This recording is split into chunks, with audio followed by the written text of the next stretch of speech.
সমস্যাকে কখনো সমস্যা মনে করা যাবে না, তার কারণ সমস্যা কোনো সমস্যাই নয়। আর যদি সমস্যা না থাকে তাহলে সেটাই সবচেয়ে বড় সমস্যা। কিন্তু এখন সমস্যা আছে, অতএব কোনো সমস্যা নেই। তার কারণ হলো সমস্যার মাধ্যমেই সমস্যাকে সমস্যার মধ্যে ফেলে দিতে হবে।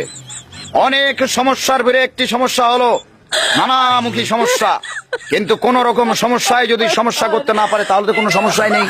আবার যদি সমস্যা এসে সমস্যাকে আবার সমস্যা করে দেয় তাহলে এটা আরো একটি সমস্যা। সমস্যা নিয়ে কোন রকম কোনো সমস্যা মনে করবেন না।